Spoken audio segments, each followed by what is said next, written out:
эскерүү жазышы мүмкүн. Мен муну жазып атканда ананда Чыңгыз акем жапжакшынакай өзүнүн чыгармачылыгы менен алектенип жүргөн кези болчу. Мен ал киши жөнүндө жазайын деген эмесмин.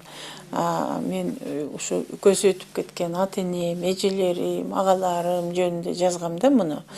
Ошо биздин үй бүлөнүн жакындардын башынан эмнелер өттү, кандай болуп өттү, канткенде ошол кыйынчылыктардын баарын жеңдик. Жеңип анан кийин мына адам катарына кошулуп дегендей. Албетте эми бул биздин сыягы тагдырыбыз ошондой болуп калды. Биздин үй бүлө кайда бассаң деле көрүнүп калат экенсиң. Айрыкча мен окшошмун да, анан баягы күнү бир таксиге түшүп үйүмө барбаймынбы? Тиги биздин жашаган жер бизди ынтымак деп коет. Бизден төмөнкү жыл массивди баягы эл арасында Царский село деп коет. Бирок чынында ал деле ынтымак, бул деле ынтымак, бир элеси неме. Анан кийин таксисттердин неме картасы боюнча ынтымак бул шаардын сырты экен да. Царский село шаар экен. Анан ошо Царский селодон бир чыккандан кийин бир үчүнчү үй ынтымакта биздин үй. Аны 200 сом төлөйсүң дейт. Царский селого чейин 100 сом төлөйсүң дейт. Анан мен айтам, эмнеге төлөйм мен ушунчалык деп, меники деле туура да. Анан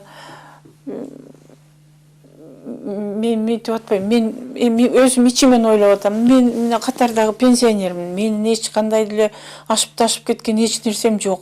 Мен кантип аны басайын десем, бутум ооруйт, баса албайм. Анан ошентип келатып анан кийин тиги немеден өткөндө, көпүрөчөдөн өткөндө, ой, биз жыл массивке келдик, 200 сом төлөйсүң деп атпайбы водитель?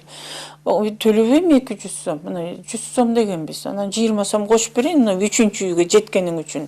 Десем эле бака шака түшүп эле ачуу келип, ой, болуп турганда мен жөө эле кеттим ушул жерден деп машинеден түшүп алып, баягы 120 сомун берип анан кетип атпаймынбы? Аны ошол жерден биздин кошуна, мен эми кошуналарды жакшы тааныбайм. Чыгып, тиги киши да буркан шаркан түшүп атат, жыл массивке келип алып 200 сом төлөбөйт деп. Анда тигил аял айтат, это сестра Чингиза Айтматова дейт.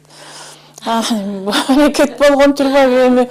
Мен ошого дагы эми көңүл бурушум керек да. Мына мен тартип бузуп аткан киши болуп атам да. Алар эмес, мен тартип бузуп атам. Анан эмне ушу Чыңгыз Айтматовдун карындашы ушинтип атат деген.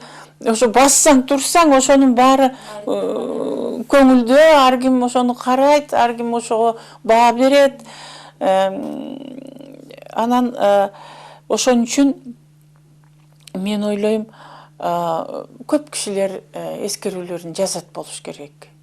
Бирөө билип жазат, бирөө билбей жазат, бирөө туура жазат, бирөө туура эмес жазат. Мен даже өзүбүздүн атабыз жөнүндө эскерүүлөр, кээ бир кишилердин эскерүүлөрүн окуп, анан таң калып атам да, көп туура эмес жерлери бар. Анан ошон үчүн жаздым.